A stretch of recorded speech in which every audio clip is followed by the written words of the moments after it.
All right, so part three now. My video keeps cutting out. Sorry, guys. So, I was talking about everything that has happened in the last like 2 years, 4 months, that most people don't go through in a lifetime. And, excuse me, and to wrap up my book, basically it's, I've seen as I've tried to get my videos out and get my book out, just the attacks coming. And usually when you're trying to do something good, you're going to have more attacks. That's just the way it works as a Christian. So, so even if my book does not get out, which I plan on getting out, I have my videos hopefully to help other women. And what was saying was that the way to deal with this, the way to get through all these trials is to persevere. And like I said, to wrap it up, I lost my home, my car, my house. All of us lost our house. Was in a hotels for a month and a half, dealing with financial stuff, dealing with divorce care, dealing with court stuff, dealing with slander, being dragged through the mud, not from my husband, just my husband, but some guy in his life I never knew, Kevin Leandro. Strangers, felt like the whole state of New Hampshire with my family. I mean, just on it went. And the biggest thing that I did to help me, even with no money really, and over like 12 jobs, was to do the self-care. Self-care is extremely important when you've been through trauma. The second post-abortive class was a lot of work, plus the classes after that. Dealing with, having to get into the, I volunteer too, so I'm doing the pregnancy call centers. I saw my videos from last year. I might link them down below so you can see those, that I've been doing this a while now. I think it's about 2 years I've been doing this.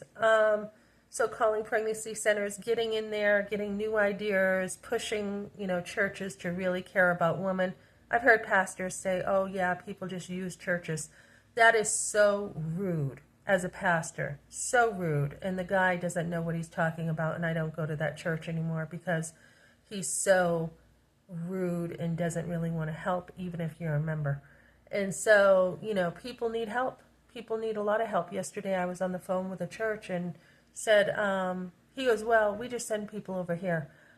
I know someone who's in a shelter over here, and they are treated like trash. Like trash. And the churches, I had said to one church, do you know how they treat people over there? You send money over there, and do you know how they treat people? Oh yeah, they're good with people. I go, no, they're not. We have heard many things from this shelter. And so, really pushing the envelope and being like, well, yeah, you send people over here, but do you know that they don't help?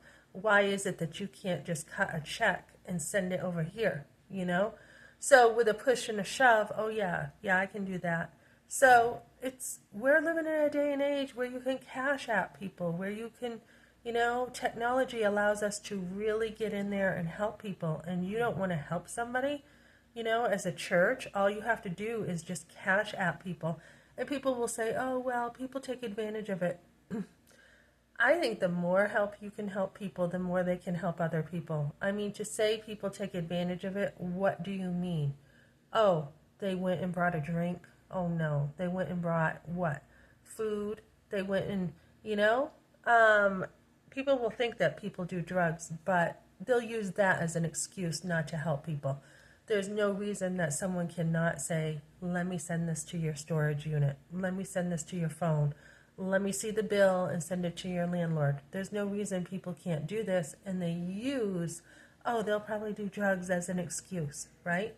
So yesterday or the day before, I had ordered something from a restaurant.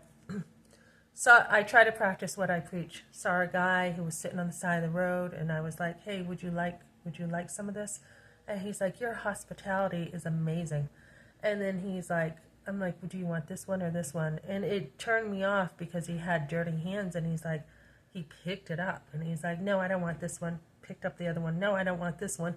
And I'm thinking, oh, gross. You could have just said, no, I don't want this. But trying to be patient with people who, whatever's going on in their life.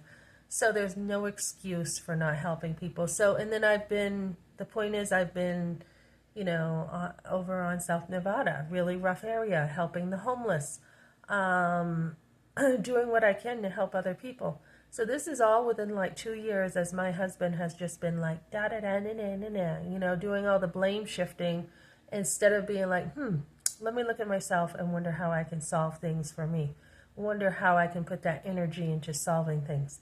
So when you have been attacked, ladies, keep on persevering. And this is, like I said, I had started a book slowly, like 7 years. At first, didn't put much into it. I just kind of journaled. I just kind of like got out a few things, put like a page on my computer. And then as time has gone by and I've had time to write, every now and then okay, let me write a little bit more. It's been really healthy to get that out. So I have been working on this book for a while, and this is all 2 years about to get everything done, and perseverance and self-care is your key.